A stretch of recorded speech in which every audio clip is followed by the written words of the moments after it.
الحمد لله رب العالمين والصلاة والسلام على نبينا محمد أفضل المرسلين وعلى آله وصحبه أجمعين.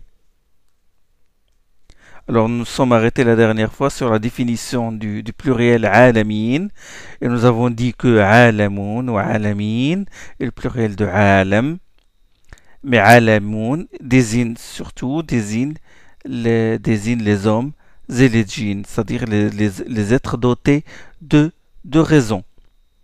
Et au second degré, les animaux et les autres créatures. Mais en priorité, ce sont les hommes et les djinns.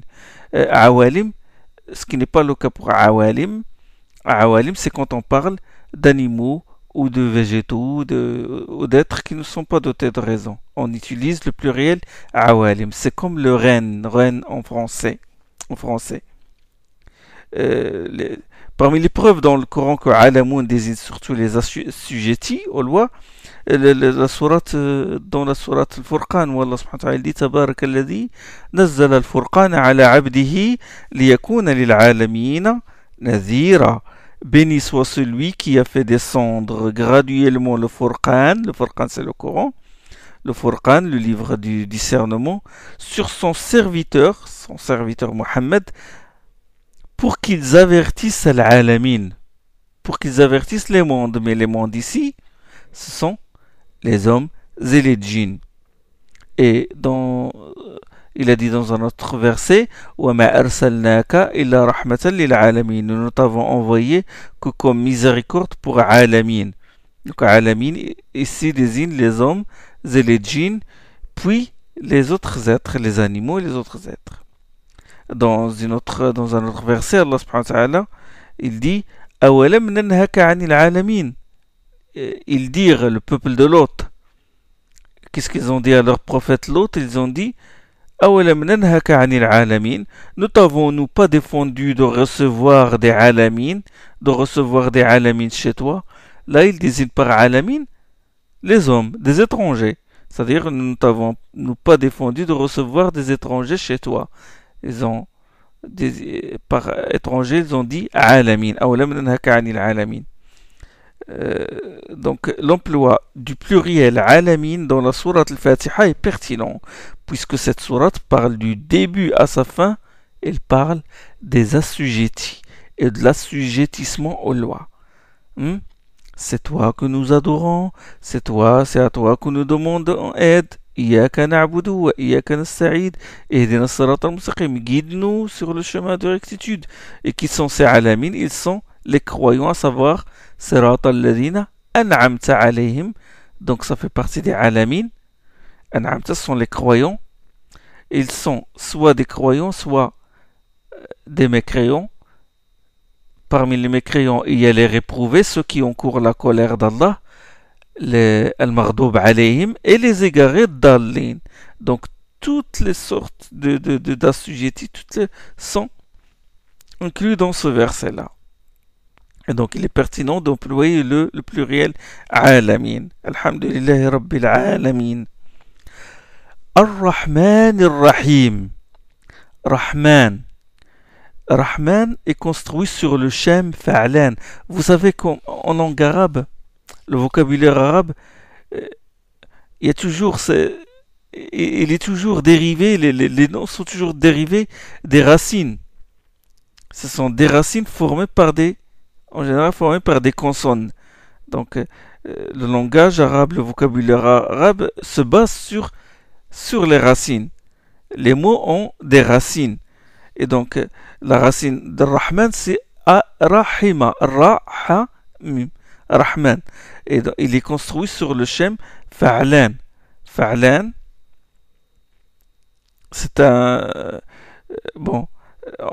c'est un modèle, c'est une combinaison de cette racine-là. On ajoute an, ça donne un sens. Quand cette racine change, ça donne un sens particulier. Donc Rahman, il est construit sur fa'lan. Parce que tu lui montres tous les verbes et les noms, ils ont une racine, un paradigme qui est fa'ala. Donc Rahman est construit sur le shem fa'lan. La structure des noms et des verbes est très importante en langue arabe. Les verbes, bon, par exemple, le verbe kataba, il est construit sur le shem fa'ala.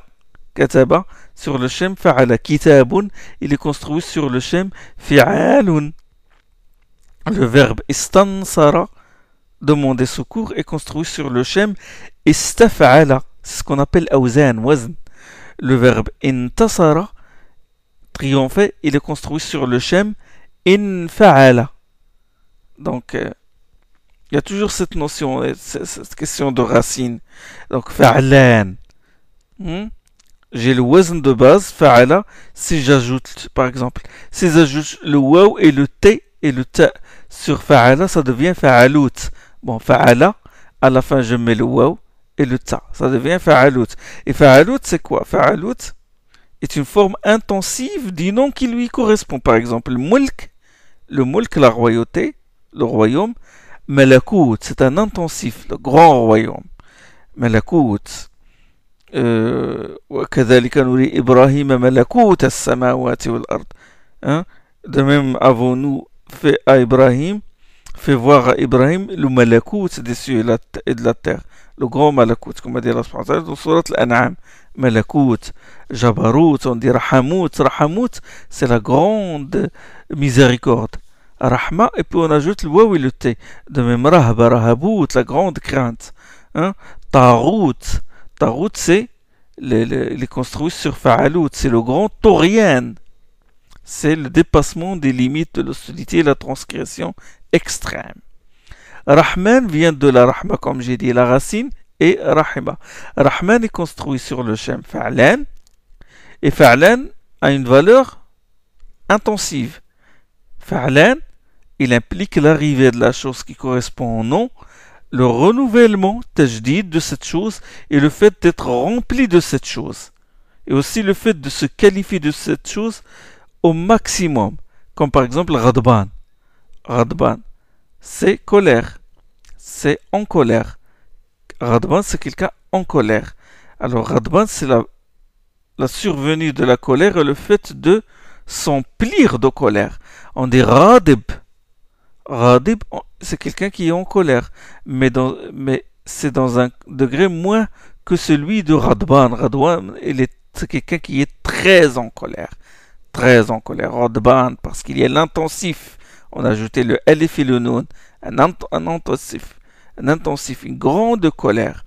Et Radban, Fa'lan, toujours ça implique ce sens-là, c'est-à-dire le renouvellement de la chose, le renouvellement de la radab, du radab, de la colère, la survenue, il n'était pas en colère puis il est devenu en colère, et le fait de s'être rempli de cette chose-là, là concernant Radban, c'est la colère, de s'être rempli de colère. Et comme dans la sourate où Allah subhanahu wa ta'ala dit فَلَمَّا رَجَعَ مُوسَى إِلَى قَوْمِهِ غَضْبَانَ أَسِفًا. Quand Moussa revint à son peuple plein de colère et de consternation. Dans la sourate Al-A'raf, sourate 7, empli de colère, était rempli de colère. À cause de quoi? Parce que son peuple a fait, son peuple a adoré le veau, il a pris une divinité en dehors d'Allah. On dit Jaw'an. Jaw'an, c'est très fin. Ja'i', c'est moins. Ja'i', il a faim, mais Jaw'an, c'est il a très faim.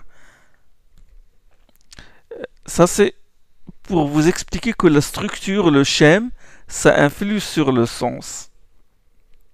Quand la structure change, le sens change. Quant à Rahim, Rahim, il est construit sur le wazn fa'il, le shem fa'il.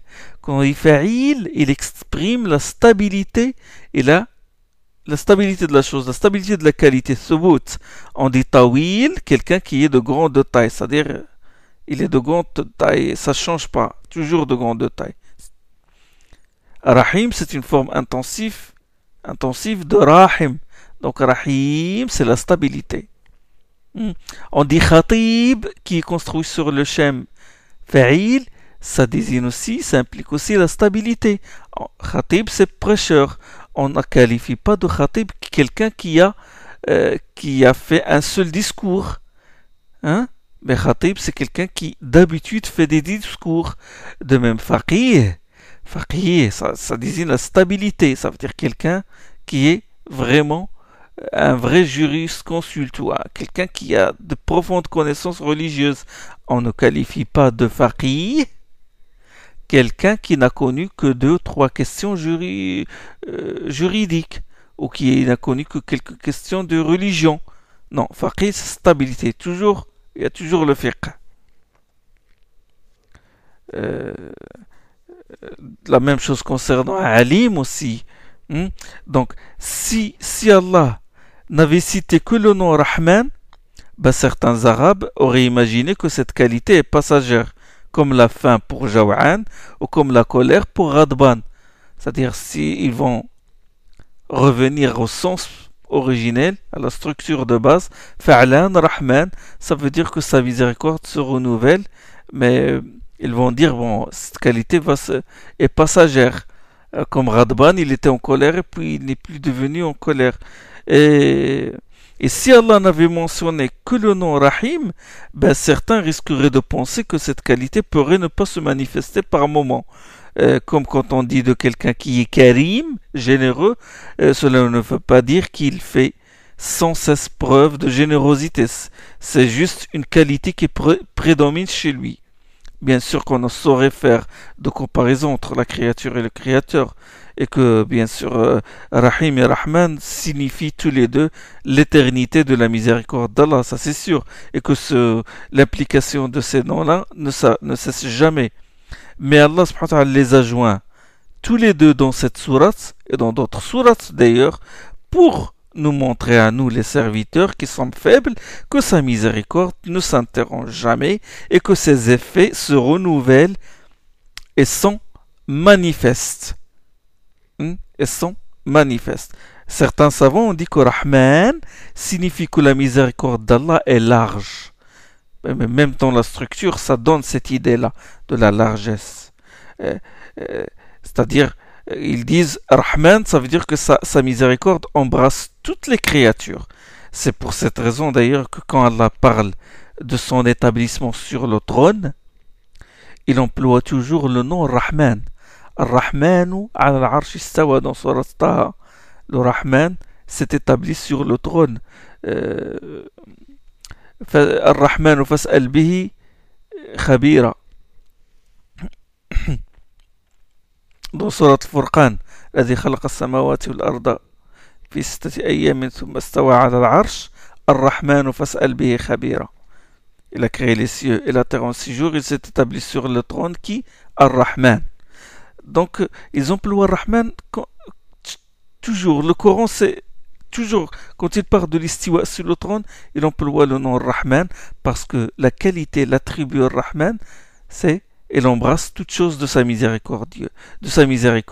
Et Rahman s'est établi sur le trône embrasse toutes les créatures, puisque le trône est la plus grande de ces créatures. Rien que le kursi, qui est le siège, le piédestal d'Allah subhanahu wa ta'ala, et wasi'a kursiyu as-samawati wal ard, comme Allah dit dans Surat al-Kursi, dans le verset le Kursi qui se trouve dans Surat al-Baqarah. Le piédestal, le Kursi d'Allah, hein, il embrasse les cieux et la terre. Que dire alors du trône? Et Allah s'établit sur le trône, donc il convient qu'il emploie le nom Rahman. Rahim signifie pour certains savants que la miséricorde d'Allah touche les croyants. Dans le Coran, Rahman est toujours précédé de l'article Al. Il est défini. Toujours dans le Coran. Rahman est toujours défini. On dit toujours Ar-Rahman. Ça n'existe pas Ar-Rahman sans le Alif et le Lam. Ce qui n'est pas le cas de Rahim. Rahim, il est tantôt employé avec l'article, tantôt sans l'article. وكان الله غفورا رحيما. غفورا رحيما. Rahima ici, il n'est pas précédé de l'article Al. Ar-Rahman qualifie toujours Allah. Ar-Rahman dans le Coran qualifie toujours Allah. Alors que Rahim est aussi utilisé pour qualifier le prophète sallallahu alayhi wa sallam. Comme dans la sourate 9, sourate Tawbah, Bil mu'minina ra'ufur rahim.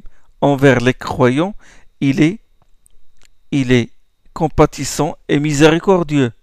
Il est doux et miséricordieux. Donc, Rahim peut être attribué à un être humain. On peut dire de quelqu'un, d'un homme généreux, un homme qui est miséricordieux, compatissant, on peut lui dire qu'il est Rahim, ce qui n'est pas le cas de Rahman. Rahman est propre à Allah subhanahu wa ta'ala. Rahman, en plus, Rahman n'est jamais suivi d'un complément.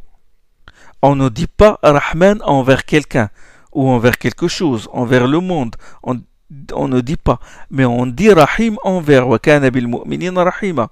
Il était envers les croyants Rahim. Mais Rahman, on ne dit jamais Rahman dunya. Là, ça n'a pas de complément. Il n'est pas suivi d'un complément Rahman. Le qualificatif de Rahman a un sens plus fort que celui de Rahim.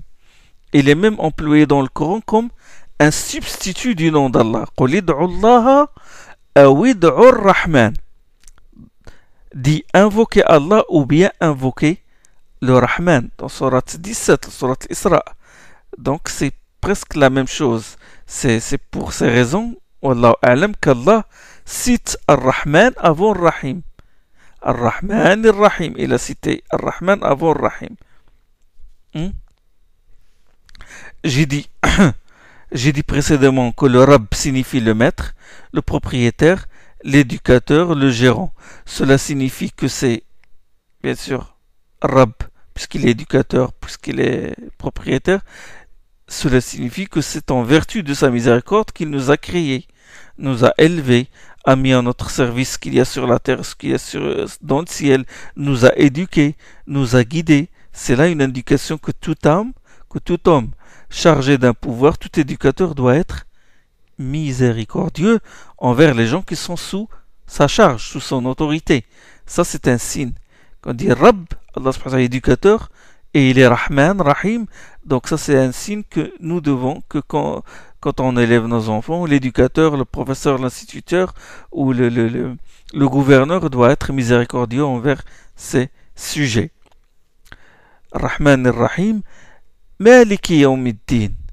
Maliki Yawmiddin. Roi du jour du din, roi du jour de la rétribution. Il existe une autre lecture de ce verset. Maliki Yawmiddin. Maliki Yawmiddin. Maître du jour de la rétribution, possesseur du jour de la rétribution. Les deux lectures sont valables. Les deux lectures ont été révélées au prophète sallallahu alayhi wa sallam. Malik signifie possesseur, détenteur. Ça vient du tamalluk, la possession. Et Malik vient du moul qui signifie la royauté et le pouvoir. Le Malik, possesseur, peut être un roi, comme il ne peut ne pas l'être. Le Malik se charge de ce qu'il possède. S'il a des employés, il se charge de leur assurer la nourriture, les vêtements, le logement. Le Malik, c'est surtout la notion de justice.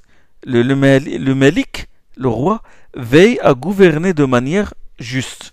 Donc, les deux lectures ont été révélées pour montrer qu'Allah est en même temps le possesseur des mondes, le maître, et en même temps leur roi, le roi des mondes.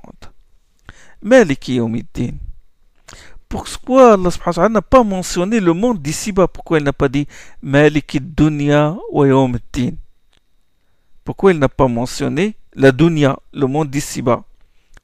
Pourquoi il n'a pas dit maître au roi du jour de la rétribution et du monde d'ici-bas? Il a déjà dit louange à Allah, Seigneur des mondes. Donc, c'est-à-dire qu'il est le roi et le maître du monde d'ici-bas. Parce qu'il l'a déjà dit. Alhamdulillahi Rabbil Alamin. Rabbil Alamin, Seigneur des mondes. C'est-à-dire qu'il est le maître du monde d'ici-bas. Il est donc le maître du jour de l'assujettissement aux lois, c'est-à-dire le monde d'ici-bas, et le maître du jour de jaza, de la rétribution. Pourquoi Allah subhanahu wa ta'ala a dit jour du din, que j'ai traduit par rétribution? Yawmiddin. Pourquoi il n'a pas dit jour de la résurrection? Yawm al-Qiyamah.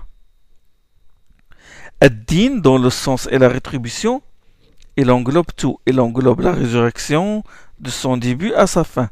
et englobe aussi la rétribution, la reddition des comptes, etc. Donc le nom din convient au terme alamin, monde. Il convient parce que alamin, comme j'ai dit, englobe essentiellement les êtres dotés de raison, c'est-à-dire les assujettis. En disant qu'il est le roi du jour de la rétribution et le maître du jour de la rétribution, cela signifie qu'il est le maître de tout ce qui se passera ce jour-là et de tous ceux qui seront ce jour-là.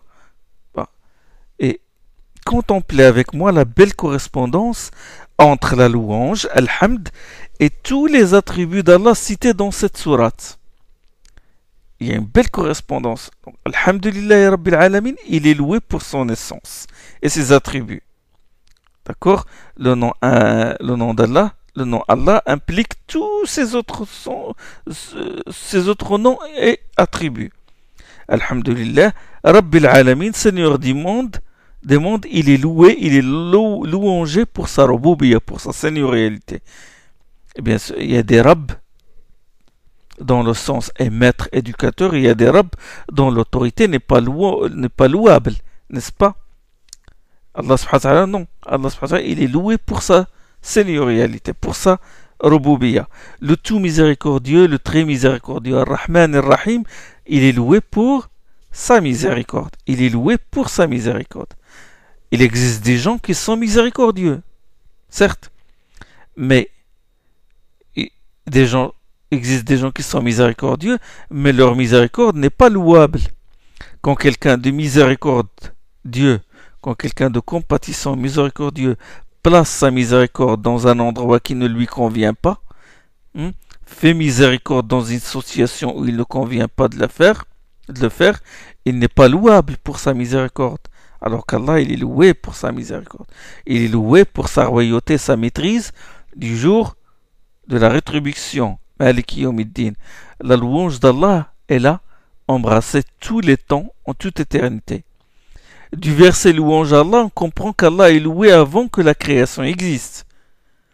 Il est louangé avant que les louangeurs le louangent. Du verset Rabb al-Alamin, Rabb des mondes, Seigneur des mondes, on comprend qu'il est loué quand il a créé les mondes. Du verset jour de la rétribution, Yawm ad-Din, on comprend qu'il est loué le jour de la rétribution qui ne connaîtra pas de fin, puisque les gens du paradis y demeureront éternellement et les gens de l'enfer y demeureront éternellement. Le tout miséricordieux, le Rahman Rahim, il a été cité avant le maître du jour de la rétribution. Rahman Rahim, Maliki Yawmiddin. Pourquoi le tout miséricordieux, le très miséricordieux, a été cité avant le maître du jour de la rétribution, le roi du jour de la rétribution? Parce qu'il dit rétribution, dit récompense. Bon, rétribution, les croyants auront le paradis, mais aussi châtiment. Or, Allah subhanahu wa ta'ala a cité le tout miséricordieux, le très miséricordieux, avant le maître du jour du jugement, avant, parce que sa miséricorde devance sa colère, parce que sa miséricorde vient avant, devance son châtiment, et le précède. Passons maintenant au verset Iyyaka na'budu wa iyyaka nasta'in. C'est toi que nous adorons et c'est à toi que nous demandons aide. Iyyaka na'budu, c'est toi que nous adorons. Le complément est mis avant le verbe. C'est cette antéposition du complément et cette mise en relief introduisent une clause restrictive dont la fonction est de renforcer ce qui est mentionné et d'exclure ce qui ne l'est pas. Cela signifie que l'adoration ne doit être consacrée qu'à Allah. Allah seul mérite l'adoration. Iyyaka na'bud wa iyyaka nasta'in, et c'est à toi que nous demandons aide, de même que la demande de l'aide, elle ne doit être adressée qu'à Allah. D'accord? la demande de l'aide ne doit être adressée qu'à Allah. Dans les choses dont Allah seul est capable, on ne doit demander de l'aide que de lui. Dans les choses dont les gens sont capables, on peut leur demander de l'aide, mais en ayant dans l'esprit, dans le cœur, que sans l'aide d'Allah, ces gens-là ne peuvent pas nous aider. C'est donc à Allah que nous demandons de l'aide avant et après toute chose. N'est-ce pas? Donc c'est ça le secret de cette antéposition. Pour vous rapprocher ce sens-là, écoutez bien ce verset. Rabbana, alayka tawakkalna, wa ilayka anabna, wa ilayka al-masir. Notre Seigneur, à toi nous nous en remettons, à toi nous revenons repentis, et vers toi la destination de tout. Cette invocation comporte une antéposition. Le complément, il est mis avant le verbe. Rabbana alayka tawakkalna. À toi, nous nous en remettons. Et non pas, nous nous en remettons à toi. Non. Si on respecte l'ordre, on dit à toi, nous nous en remettons. Il y a antéposition. Ça veut dire que nous nous en remettons à personne d'autre qu'à toi. C'est une clause restrictive. À toi nous revenons repentis. Nous nous revenons repentis à personne d'autre qu'Allah. Et c'est pour ça qu'il y a inversion, c'est pour ça qu'il y a antéposition. Wa ilayka anabna, et non pas wa anabna ilayk. C'est pas dit dans ce verset wa anabna ilayk, mais wa ilayka anabna. À toi nous revenons repentis. Wa ilayka al-masiru, et non pas wa al-masiru ilayk. Non, inversion. Wa ilayka al-masir, et vers toi la destination de tout. Parce que c'est vers Allah seul la fin de toute chose, l'aboutissement de toute chose. Il y a, comme j'ai dit, antéposition qui introduit la clause restrictive. Méditez avec moi ce verset-là. قل هو الرحمن آمنا به وعليه توكلنا. Je vais traduire. Je vais respecter la position des mots et des particules. Dit, قل هو الرحمن. Il est le tout miséricordieux. آمنا به. Nous croyons en lui. وعليه توكلنا. Et à lui nous nous en remettons. Nous croyons en lui. آمنا به. وعليه توكلنا. Et à lui nous nous en remettons. آمنا به وعليه توكلنا. Il n'a pas dit آمنا به وتوكلنا عليه. Il n'a pas dit nous croyons en lui et nous nous en remettons à lui, mais il a dit nous croyons en lui et à lui nous nous en remettons. Pourquoi il n'y a pas antéposition du complément concernant la foi? Quand il a dit nous croyons, non, pourquoi il n'y a pas inversion ici? Alors qu'il y a antéposition du complément concernant le tawakkul. Quand il dit nous croyons, il n'a pas dit à lui nous croyons. À lui, قل هو الرحمن به آمنا. Il n'a pas dit قل هو الرحمن به آمنا. Il a dit قل هو الرحمن آمنا به. Nous croyons en lui. Il n'y a pas antéposition, il n'y a pas inversion, il n'y a pas clause restrictive. La réponse, c'est parce que la foi, la croyance, ne se limite pas à Allah. S'il a dit à lui nous croyons, ça veut dire que nous devons croire qu'en Allah. Alors, qu'on doit croire en Allah, certes, mais on doit croire aussi en ses envoyés, en ses livres, en ses anges, en le jour dernier, en le destin, en la prédestination, au rayb, au djinn, etc. C'est pourquoi il n'y a pas de clause restrictive concernant la croyance. Amanna bihi, nous croyons en lui. Alors que le tawakkul, il ne faut s'en remettre qu'à Allah, à personne d'autre. Qu'à Allah. D'où le terme, à lui nous nous en remettions. Wa alayhi tawakkalna. Donc rien n'est laissé au hasard. Chaque mot dans le Coran a sa place, est à sa place. Il n'y a pas d'hiatus, chaque mot. Et pourquoi il a joint l'isti'ana à l'adoration? Pourquoi il y a les deux? Iyyaka na'budu wa iyyaka nasta'in. c'est toi que nous adorons et c'est à toi que nous demandons aide. Pourquoi il les a mis? Il les a mis toutes les deux. L'adoration et la demande de l'aide. Ben parce que l'homme ne peut pas accomplir un acte d'adoration, ou plutôt ne peut pas adorer Allah sans l'aide d'Allah. Sans l'aide d'Allah et sans qu'Allah lui inspire, de le faire. C'est un aveu du croyant de sa faiblesse, de son incapacité à accomplir un acte d'adoration sans l'aide d'Allah. Donc cette isti'ana est un remède contre quoi? Contre l'orgueil, hein, contre l'infatuation. C'est un remède contre, pour pas dire que voilà, c'est moi qui ai accompli cet acte d'adoration, c'est moi qui ai donné le monde. Non, sans l'aide d'Allah, tu ne feras rien du tout. Et c'est pourquoi qu'Allah subhanahu wa ta'ala, il a joint l'adoration, la demande de l'aide à l'adoration. Et pourquoi il a mentionné l'adoration avant la demande de l'aide? Iyaka na'budu wa iyaka nasta'in. Pourquoi il n'a pas dit Iyaka nasta'in wa iyaka na'bud? Pourquoi il n'a pas inversé? Pourquoi il a dit Iyaka na'bud? Juste après, il a dit Iyaka nasta'in.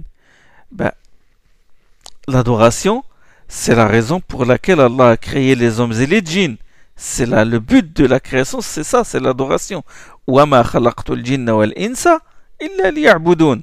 Je n'ai créé les djinns et les hommes que pour qu'ils m'adorent, comme a dit Allah dans Surat Al-Zariyat.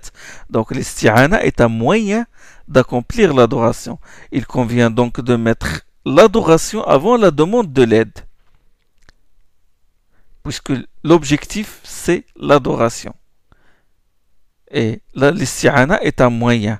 En plus, l'adoration est un droit d'Allah, tandis que l'isti'ana, la demande de l'aide, est une de ces deux demandes.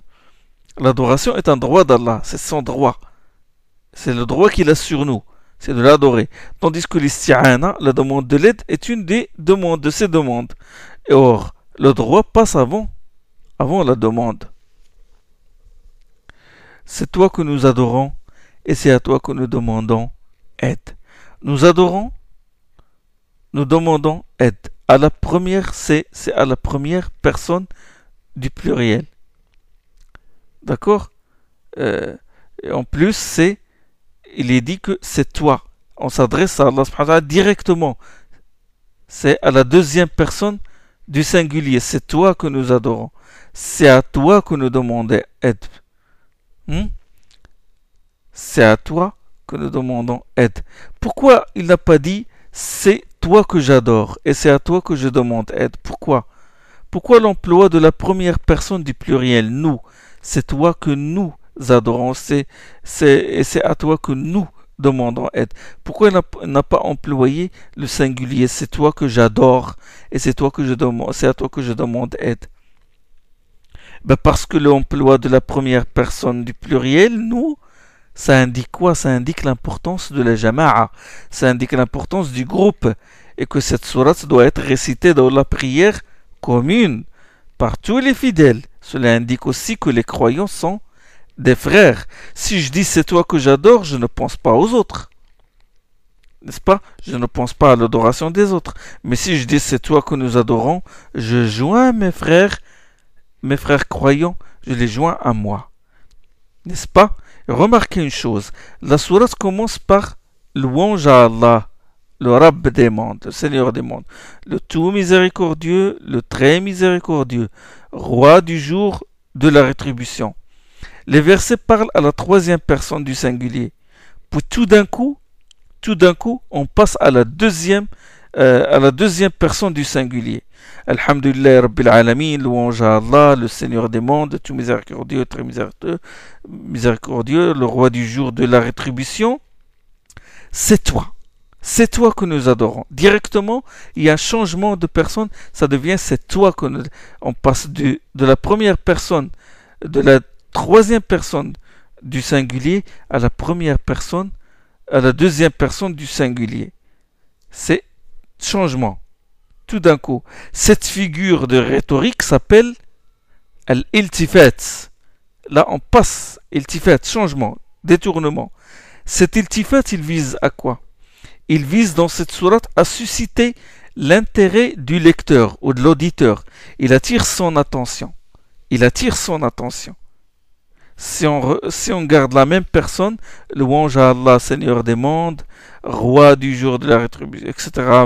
Seigneur du monde, tu miséricordieux, ultra miséricordieux, roi du jour de la rétribution, c'est lui que nous adorons. Si on garde la même personne, c'est lui que nous adorons, c'est lui que nous demandons aide, mais là, c'est toi que nous adorons. Ça veut dire, ça a changé. Il y a iltifat. Pourquoi il y a changement de personne? Parce que c'est plus fort de s'adresser directement à Allah quand il s'agit de l'adorer et de l'invoquer. N'est-ce pas? Quand il s'agit d'adorer Allah, il est plus pertinent, il est plus fort, plus fervent de s'adresser directement à lui. Donc, iltifat, c'est pour attirer l'attention de l'auditeur ou du lecteur, et aussi, c'est plus fort de, concernant ce verset-là, c'est toi que nous adorons, c'est plus fort que de dire c'est lui que nous adorons. C'est plus fort. En plus, les éloges sont plus fortes quand la personne louée est absente. Les éloges sont plus forts quand c'est utilisé à la troisième personne. Quand on dit louange à lui, c'est plus fort. En disant c'est lui que nous adorons, c'est moins fort et moins éloquent, comme j'ai dit, que de dire c'est toi que nous adorons. De même, en disant c'est à lui que nous demandons aide, c'est moins fort que de dire c'est à toi que nous demandons aide. Iyaka na'budu wa iyaka nasta'in. Iyaka, il a employé le particule kaf. Iyaka, et non pas iyahu. Directement. À la deuxième personne du singulier. Ihdina as-sirata al-mustaqim. Ihdina as-sirata al-mustaqim. Guide-nous sur la voie de rectitude. Ihdina as-sirata al-mustaqim. Ce verset est une invocation, n'est-ce pas? C'est une invocation. C'est le seul dua imposé aux musulmans. Il doit obligatoirement le dire plusieurs fois par jour dans la prière, parce que la prière est obligatoire. Cela prouve que l'homme ne peut pas se guider si Allah ne le guide pas. Si Allah abandonne les gens à eux-mêmes, chacun prendra un chemin à part, dévié, et ne trouvera pas le bon chemin. Guider et hidayah, c'est inspirer de suivre la bonne voie et la montrer. Donc le verbe guider, hada, peut être employé. Le verbe guider, hada, peut être employé comme un transitif direct et aussi comme un transitif indirect. Comme vous le savez, le verbe transitif se construit avec le verbe avec un complément d'objet. Quand ce complément n'est pas introduit par une préposition comme le a avec accent et le de, le verbe est appelé transitif direct. Exemple, quand je dis par exemple l'instituteur explique la leçon, ça, le verbe expliquer est un verbe transitif direct. C'est ce qu'on appelle en arabe al-fi'l al-muta'addi bi dhatihi.